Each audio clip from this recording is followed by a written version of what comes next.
ang mga gawa ng apostol ay nagiging madrama. To say the least, nagiging very interesting na kasi nung una, yung sa mga from verse 1 hanggang verse 3, yun na sinilang na yung ating simbahan. Pero ano nangyari, nadagdagan ang mga events, no? So, Acts 4, ang mga gawa, chapter 4 na tayo. Sina Pedro at si Juan sa harap ng kataas-taasang kapulungan ng mga Hudyo. Yan. So parang bumabalik tayo dun sa nung si Jesus ay humarap din sa kapulungan ng mga Hudyo. Nung araw ng Pentecostes, naalala natin na may physical na mahimalang pangyayari na naganap. May mga dila na parang apoy sa ulo ng 120 tagasunod ni Kristo na nagtipon sa isang silid sa itaas. Ito ay lubos na kamangha-mangha. Nakita nila ito noon, pero hindi na nila ito makikitang muli, isang beses lang siya. Ito ang pinakasimula ng simbahan. Sinabi ni Jesus na itatayo niya ang kanyang simbahan. Sinabi niya ito kay Pedro. Sinimulan niya itong gawin sa araw na iyon, ang araw ng Pentecostes. Yan ang birthday ng simbahan. Matagal nang nawala ang apoy na iyon, ganun pa man, mayroon silang nag-aalab na puso. Ngayon, ating kukunin ang kwento ng pagkatapos ng sermon ni Pedro. Kung tatandaan natin, yung verse ng chapter 2, si Pedro nag-sermon dun sa 3,000 katao. Sina Pedro at Juan ay pumasok sa templo na may nag-aalab na puso. Sila ay nasa balkonahe ni Solomon. Nagtipon ang isang pulutong. Pinangaral ni Pedro ang ebanghelyo. Ngayon, sila ay aakyat sa oras ng panalangin. 2 ordinaryong lalaki sa isang ordinaryong araw, ngunit may pambihirang plano ang Panginoon. Walang kaalam-alam sina Pedro at Juan kung ano ang malapit ng maganap. Ginawa lang nila ang karaniwan lang ginagawa, ngunit ang Diyos ay may nakalaan na pambihira. Pagkatapos ng kapanganakan ng simbahan ay ang pag-uusig sa simbahan. Ayan na. Ito na mga kadamahan. Ang mga alagad ay nagtitipon sa Jerusalem. Ang dakilang himalang ito ay nag-aanyaya sa mga mata ng mundo. Ito ay hindi ito magugustuhan ng mga namumuno. Kaya ang dakilang utos ang ipangaral ang ebanghelyo. Ito ay palaging nag-aanyaya ng pag-uusig. Ito rin ang simula ng pag-uusig sa simbahan. Sa susunod na 300 taon, simula ng panahon na yon, ang simbahan ni Jesucristo ay makakaranas ng ilan sa pinakamasama, pinakakilalang pag-uusig sa kasaysayan nito. Karamihan sa mga historians ay nagsasabi na ang mga pag-uusig ay nagsimula kay Caesar Nero noong 67 AD. Ito ay nangyayari sa Jerusalem, ngunit ang imperyo ng Roma ay dating laban sa Kristyanismo hanggang bandang 303 AD. Ayun, sa kasalukuyang panahon, pagtatawanan o makukutsakan ng mga hindi mananampalataya kapag meron kang Christian stickers, yung mga not of this world, yung mga fish, yung mga cross sa kotse mo. At kukutsain lang, sabihin lang, naku, kayong mga Kristiyano, napakakitid ng utak nyo at marami pa kayo marinig iba pang pangungutya. Yan ang uri ng pag-uusig na maaari nating makita pagka sinabi natin tayo Kristiyano. Ngayon, ngunit sa panahon nila, iba yun eh. Iba yung sa kanila. Nagkakaroon sila ng pisikal na pag-uusig, hindi lang basta kinukutya. Binubugbog sila, hinahagupit, pinupugutan pa ng ulo minsan. Iyan ang dun sa pamumuno ni Caesar Nero. Binibigyan minsan sila ng damit na may wax o yung, alam niyo yung wax na ginagamit sa kandila. Nilalagay nila sa katawan ng tao. Tapos sinisindihan silang buhay na parang mga sulo. Doon sa mga koloseo ng Roma hanggang sa mamatay sila sa apoy. Napakasama. Si Caesar Nero din ay kukuha ng mga balat ng bagong patay na hayop. Itatahi sa katawan ng mga buhay na mananampalataya at uubusin sila ng buhay ng mga ligaw na aso at mga leon. Sa susunod na 300 taon, simula ng panahon na yon, haharapin nila iyon. Alam natin hanggang ngayon, mayroon pa rin pag-uusig sa lupa para sa mga Kristiyano. Sa pag-aaral natin ngayon, mahahati natin sa 3 bahagi ang chapter na to.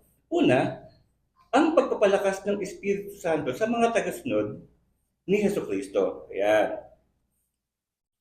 Pangalawa, upang magkaroon ng katapangan. Ayan. Ang pangatlo, ang pagtutulungan ng mga mananampalataya. Ayan. Simulan natin sa una, ha? Ang pagpalakas ng Espiritu Santo sa mga tagasunod ni Jesucristo. Verse 1 to 22 tayo. Pero simulan natin sa verse 1 and 2 muna.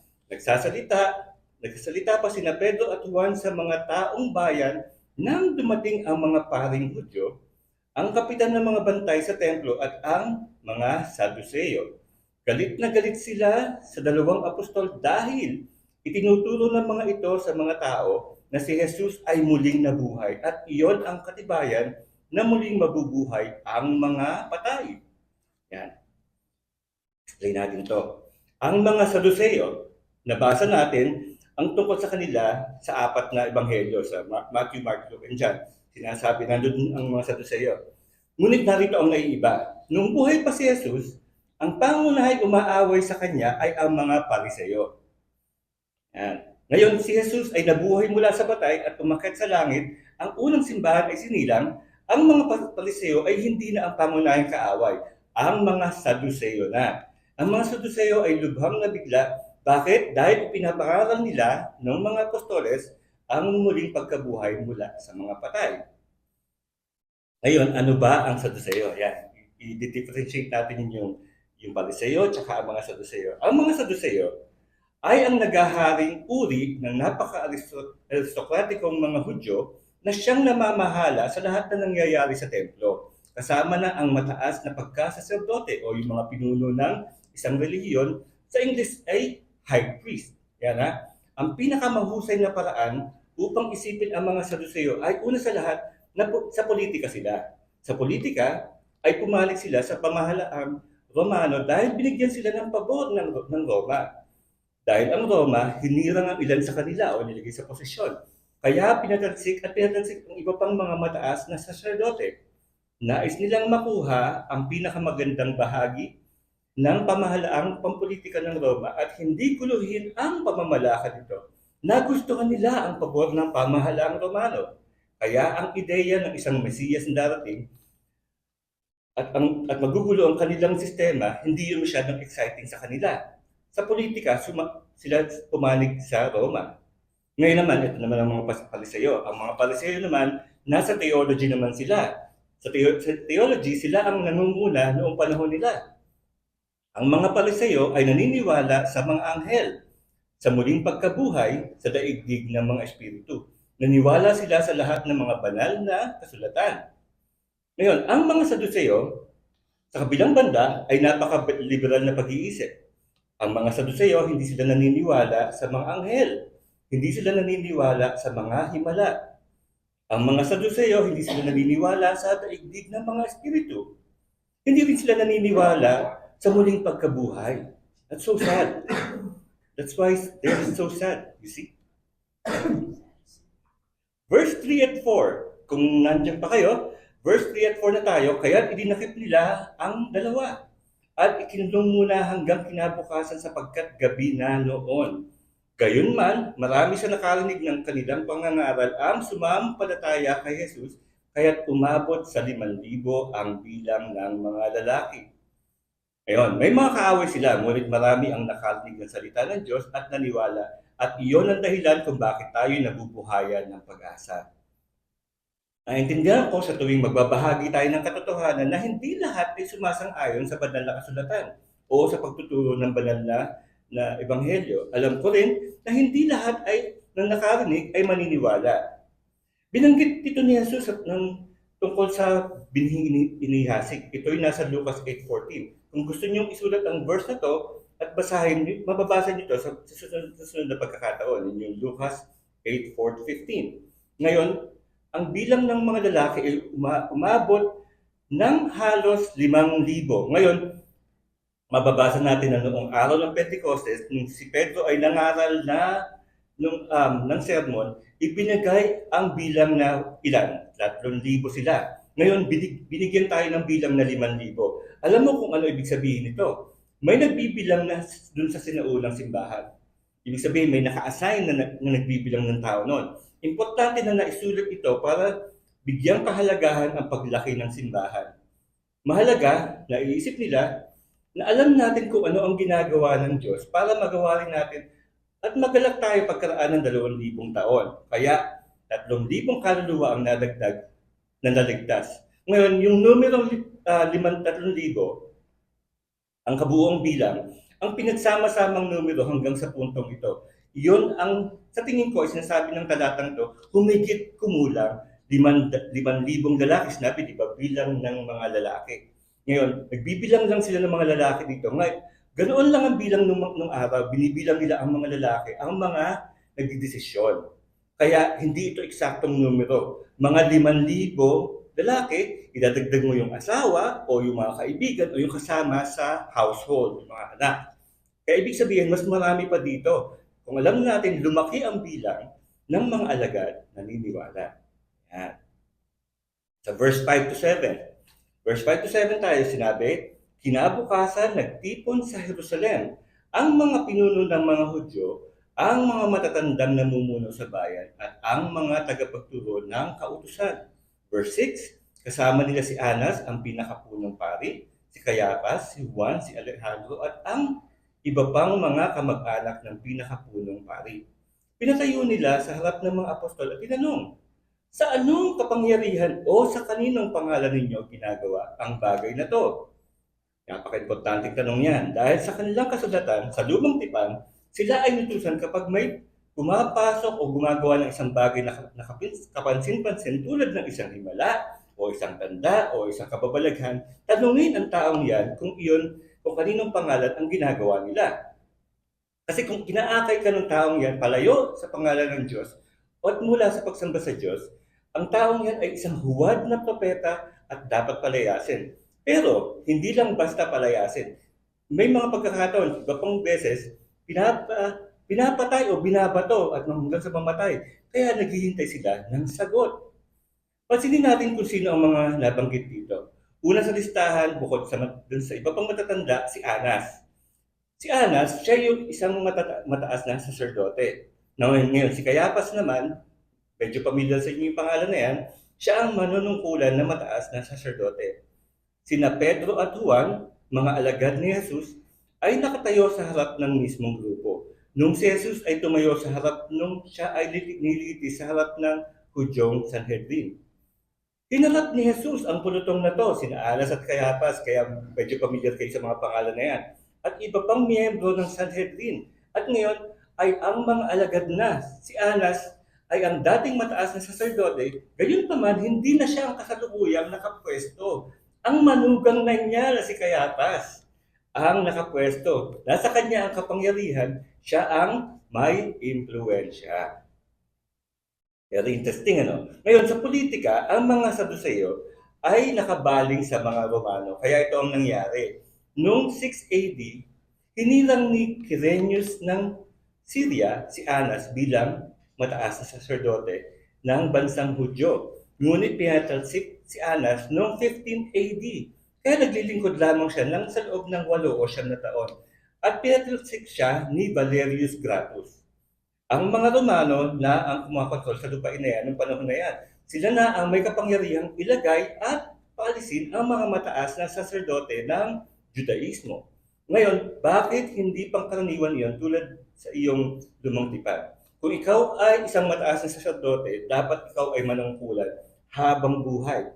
Dahil anak ka ni Aaron. At habang buhay ka, nakaposisyon ka at kapag namatay ka, doon ka papalitan. Ito kasi ang Israel na sinakop ng mga Romano, kaya nabago na ang kanilang batas. At kahit na pinatalsik ng mga Romano, si Anas bilang mataas na saserdote, ando naman si Cayapas na, interestingly, ang nakababatang lalaki, siya ang manugang ni Anas. Iginagalang pa rin kasi ng lahat ng Hudyo si Anas. Nasa kanya ang kapangyarihan at isa sa mga dahilan kung bakit siya nagkaroon ng kapangyarihan, si Anas ang may kontrol ng mga pinagkakaperahan o yung mga negosyo sa templo. Yan, merong silang interest doon. Ito ang dahilan kung bakit talagang nabigla o napikon si Anas nang baliktarin ni Jesus ang mga mesa ng mga nagpapalit ng salapi sa templo. Kung natatandaan nyo, nandun yun sa mga libro ng Ebanghelyo. Nalugi siya noon. Ngayon, parehong sina Anas, Kayapas at grupo ng mga nakipagpulong na alagad, tinanong nila ito, sa anong kapangyarihan o sa anong pangalan mo nagawa ito? Yan ang tanong, ito nasagot. Verse 8 to 12. Sumagot si Pedro na puspos ng Espiritu Santo. Napaka-importante niya. Mga tagapanguna at mga pinuno ng bayan.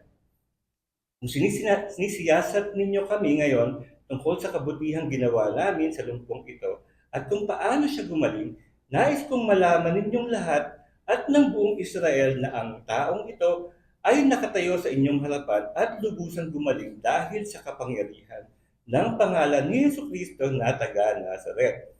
Ngayon, inyong ipinako sa krus, ngunit muling binuhay ng Diyos. Ang Jesus na ito, ang batong itinakwil ninyong mga tagapagtayo ng bahay, ang siyang naging batong panulukan. Sa kanya lamang matatagpuan ang kaligtasan sapagkat walang ibang pangalan sa buong daigdig na ibinibigay ng Diyos sa mga tao upang tayo ay maligtas. Ulitin ko yung unang-unang pangangusap. Sabi, si Pedro, napuspos ng Espiritu Santo. Yan. Si Pedro din, nakita ang muling nabuhay na Panginoon. Mahalaga yan na tayo ay napupuspos ng Espiritu Santo. Nangako si Jesus kay Pedro at sa iba pang alagad. Sinabi ni Jesus, huwag kang mag-alala kung papaano ikaw ay magsasalita kapag ikaw ay dinala sa harap ng pinunong ito, sapagkat ibibigay sa iyo sa oras na yon kung ano ang sasabihin mo. Ang banal na Espiritu ay magbibigay sa iyo ng mga salita. Kasi nung mga panahon yun, si Pedro nag-worry siya kung ano sasabihin niya. Pero binigyan siya ng assurance ng Diyos na bibigyan ka ng katulong ng banal na Espiritu. Nagpatuloy si Pedro sa verse 11 and 12. Sinabi niya, ang Jesus na ito, ang batong itinakwil ninyong mga tagapagpayo ng bahay, ang siyang naging batong panulukan. Magiging pamilyar sa inyo yung batong panulukan kasi cornerstone, di ba? Cornerstone. Sa kanya lamang matatagpuan ang kaligtasan sapagkat walang ibang pangalan sa buong daigdig na ibinigay ng Diyos sa mga tao upang tayo ay maligtas. Sinipi niya ang awit 118. Sinabi ang batong itinakwil ng mga tagapagtayo ay naging pangunahing batong panulukan. O yun nga, ating cornerstone. Yan. Doon tayo sa susunod. Medyo mahaba yung mga verse ito, pero ipapaliwanag natin sa mga susunod na mga paglalarawan ang sinasabi dito. Sa verse 13 to 22, mahaba siya eh. Ngayon, ganyan, ito yung ibig sabihin niya, no? Pero babasahin din natin yan habang pinapaliwanag natin. Very interesting yung mga bagay na ginagawa ni Pedro. Ibinabalik niya ang mga talahanayan ng akusasyon sa kanila. Sagot niya, kami ay inakusahan ng paggawa ng isang bagay na mabuti sa isang pilay. Narito, ang isang lalaki na hindi makalakad. Siya ay isang tambay sa templo sa loob ng maraming taon. Mula sa kanyang kapanganakan, 40 taon, nanghihingi lang siya ng limos. Ngayon, ito na yung pangalawa, nakakalakad na siya. Ang tanong nila, inaakusahan mo kami tungkol dyan? Kalastasin ninyo ng buong bayang Israel na sa pangalan ni Jesucristo ng Nazaret na inyong pinako sa krus, ang lalaking ito ay nakatayo sa harap mo ng buo. Yan. Hindi mo maiwasang isipin na may manumbalik kay Anas at Kayapas noong araw na yon. Habang nakikinig sila kay Pedro at Juan na nagsasalita sa kanila, at si Pedro ay napakatapang at maliwanag magpaliwanag, marahil ang ilan sa kanila ay nadama at nanumbalik ang pagsubok kay Jesus. Paulit-ulit na naman na naramdaman nila, parang si Jesus ay muling nagsasalita sa kanila, siya ay nagsasalita sa kanila sa pamamagitan ni Pedro at Juan. Hindi sila naniniwala sa mga himala. Yan ang problema. Isang milagro ang nangyari, may isang taong pilay sa loob ng 4 na taon na maaari na ngayon lumakad at lumukso at purihin ng Diyos, kaya meron silang ebidensya. Buhay na patunay, mismo sa harap nila. Problema nila yun kasi hindi sila naniniwala sa himala. Ayan, meron daw sinasabi na ang personal na patotoo ng isang nagbagong buhay, yan ang pinakamahusay na argumento na bisa ng Ebanghelyo. Ulitin ko yan ha, ang personal na patotoo ng isang nagbagong buhay, yan ang pinakamahusay na argumento na bisa ng Ebanghelyo. May mga taong nakakaalam ng salita ng Diyos. Pagkatapos, meron ding mga nakakakilala sa Diyos ng salita. Ulitin natin ha, may mga taong nakakaalam ng salita ng Diyos, meron ding nakakakilala sa Diyos ng salita. May pagkakaiba. Ang mga tao ito ay may kaugnayan sa Diyos, yung mga nakakaalam sa Diyos ng salita. Ngayon, maaari kang magkaroon ng parehong yan. Maaari mong malaman ang salita ng Diyos at makilala ang Diyos ng salita. Ngunit minsan, alam lang ng mga tao yung salita, pero hindi nila talaga kilala ang Diyos. Ngayon, dito sa kaso nila, kasama nila si Jesus. Napagtanto nila na kasama nila si Jesus. Mahigpit nilang pinagbantaan sila mula ngayon ay huwag magsalita sa sino man sa pangalang ito. Kasi natatakot sila na malaman yung mga milagro ni Jesucristo. Ang sambit kasi, sapagkat hindi namin maaaring hindi sabihin ang mga bagay na aming nakita at narinig. Ngayon, ano ang issue ng sa mga apostol? Ang issue ay kung ano ang tama. Ang gusto nila, yung sabihin yung tama, yun ang sa kanila. Gagawin natin ang tama, hindi yung ligtas, hindi yung madali. Gagawin natin kung ano yung tama, kung ano nasa salita ng Diyos.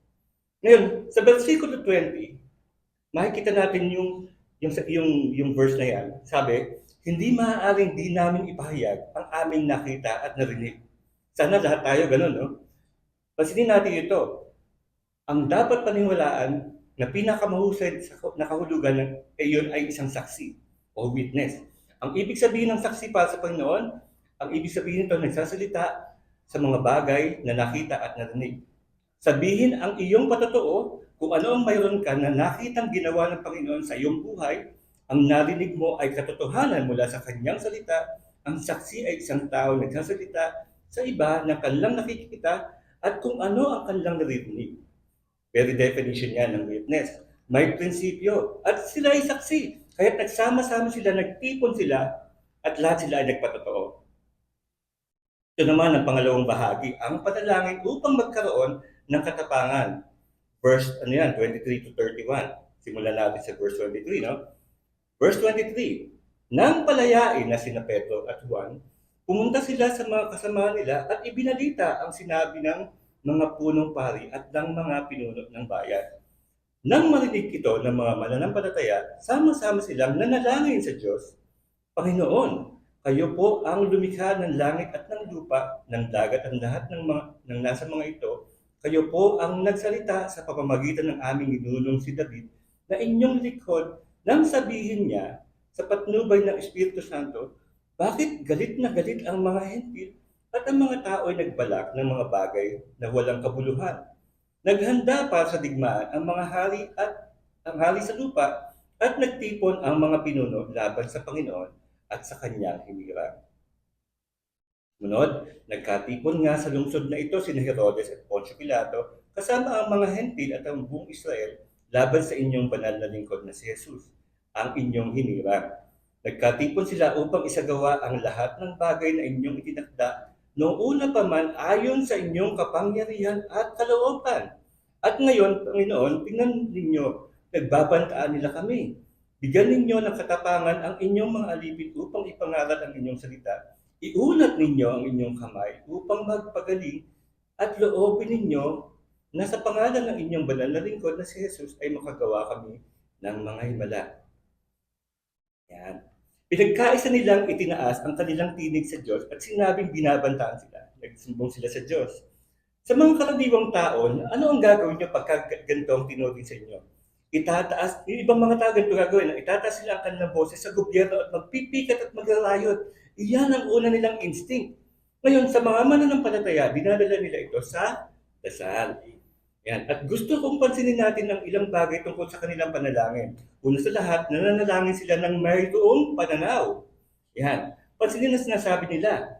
Sabi nila, Panginoon, kayo po ang lumikha ng langit at ng lupa, ng dagat at ng lahat ng mga ito. Nagpe-praise sila. Kayo po ay nagsalita sa pamamagitan ng aming ninunong si David na inyong lingkod nang sabihin niya sa patnubay ng Espiritu Santo, bakit galit na galit ang mga hentil at ang mga tao nagbabalak ng bagay na walang kabuluhan, naghanda para sa digmaan ang mga hari sa lupa at nagtipon ang mga pinuno laban sa Panginoon at kanyang hinirang. Marami sa ating mga kapatid sa mundo ang nagdusa ng gusto para sa layunin ni Kristo. Pagdating natin sa verse 23 sa chapter 4, nakakuha tayo ng ilang pananaw.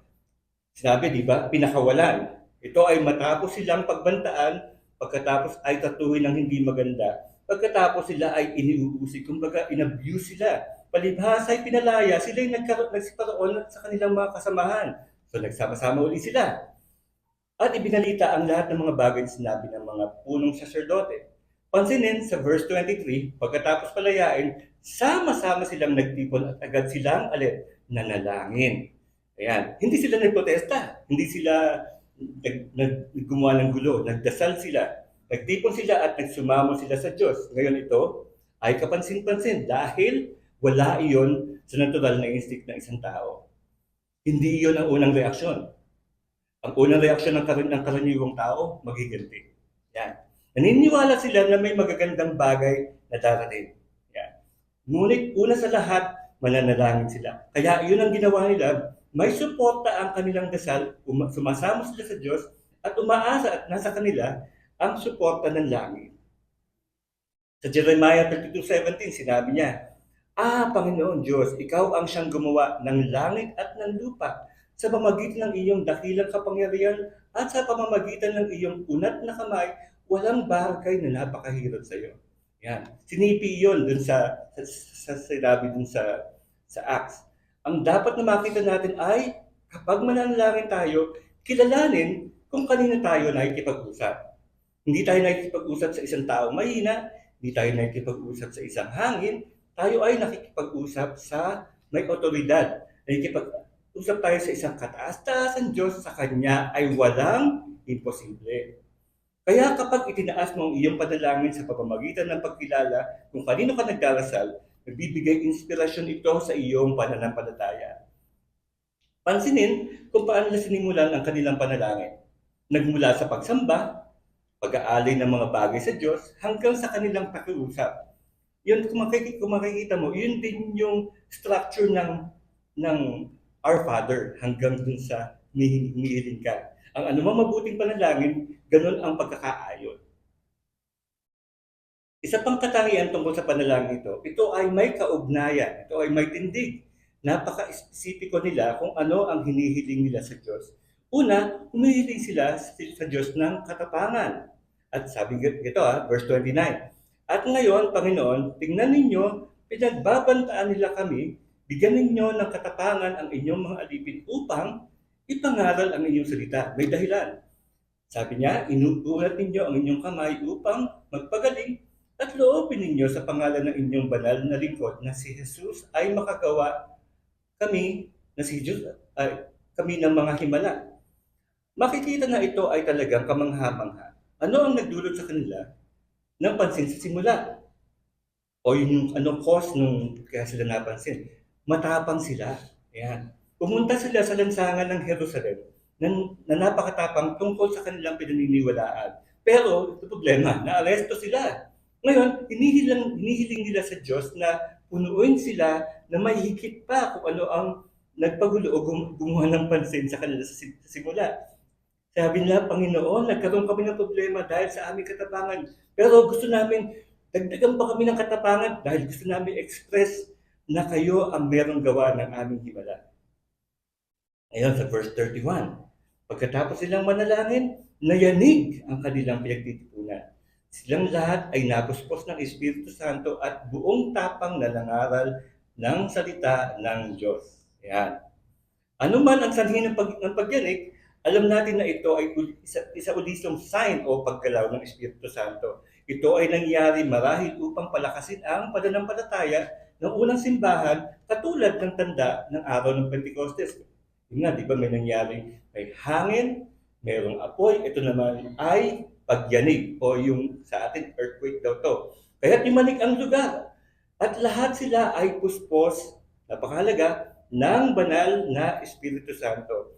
Pansinin niyo yun, sinabi nila na ang salita ng Diyos nang may katapangan, sinagot niya ang kanilang panalangin. Dumarating ang katapangan kapag napuspos ka ng banal na Espiritu Santo. Ngayon, ang pinakahuling bahagi, ang pagtutulungan ng mga mananampalataya, verse 32 to 37. Sabi dito, nagkaisa ang damdamin at isipan ng lahat ng mananampalataya at di itinuring ni naman na sarili niya ang kanyang mga ari-arian, kundi para sa lahat. Taglay ang dakilang kapangyarihan, ang mga apostol ay patuloy na nagpatotoo tungkol sa muling pagkabuhay ng Panginoong Hesus. At ang masaganang pagpapala ay tinaglay nilang lahat. Walang kinakapos sa kanila sapagkat pinagbibili nila ang kanilang lupa o bahay at ang pinagbilhan ay pinagkatiwala nila sa mga apostol. Ipinamamahagi nila yon ayon sa pangangailangan ng bawat isa. Ganoon ang ginawa ni Jose, isang Levitang taga-Cyprus na tinatawag ng mga apostol na Bernabe, ang ibig sabihin anak ng pagpapalakas loob. Ipinagbili niya ang kanyang bukid at pinagkatiwala sa mga apostol ang pinagbilad. Ngayon, explain ko muna yung naunang mga verses. Sabi dito, di ba? Nagkaisa ang damdamin at isipan ng lahat ng mananampalataya at di itinuring ni naman sa sarili niya ang kanyang mga ari-arian, kundi para sa lahat. Ang ibang mga tao, iniisip nila, naku, komunismo yan. Yung akin, magiging kanya, parang ganyan. Pero merong ibang ibig sabihin to eh. Ito, communism to, hindi to communism. Ano ang pagkakaiba niya? Ang communism kasi, ang sinasabi is, what is yours is mine. Ako yung gobyerno, sasabi ko, what is yours is mine, and then ipapalaga ko ngayon. Siyempre, magtatago yun. Yan eh. Ang communism, iba. Ang communism is, what I have is yours. Voluntaryong binibigay. Iyon ang pagkakaiba niya. Pero ito nga eh, mahirap ang buhay nila. Walang kita, hindi sila nagtatrabaho kasi nagsishare sila ng salita ng Diyos. Kaya ang simbahan ay nagsama-sama upang suportahan ang isa't isa sa mahirap na panahong ito. Mismong si Apostol Pablo ay kukuha pa nga ng alay galing sa simbahang hentil na binibisita niya sa kanyang mga misionaryong paglalakbay. Kumuha ng koleksyon upang dalhin ang pera sa banal na nahihirapan sa pinakaunang simbahan sa Jerusalem. Kaya lahat ng ito ay puro voluntaryo. Tulad ng kanilang binabahagi kung ano ang mayroon sila sa isa't isa. Sharing yan. Ayun, pansinin natin yung verse 36. Sinabi, isang lalaking nagngangalang Jose sa sinaunang simbahan na pinangalan ng Bernabe ng mga apostol, naging Bernabe ang palayaw. Ngayon, bakit nila ginawa yon? May nagpauso niyan eh, si Jesus. Siya nagpauso niyan. Sinabi niya ito, simula kay Simon. Sabi niya, Hoy Simon, binibigyan kita ng bagong nickname. Ang ibig sabihin kasi ng pangalan mo, Simon, pandinig. Ngunit hindi mo masyadong narinig ang sinasabi ko sa iyo eh.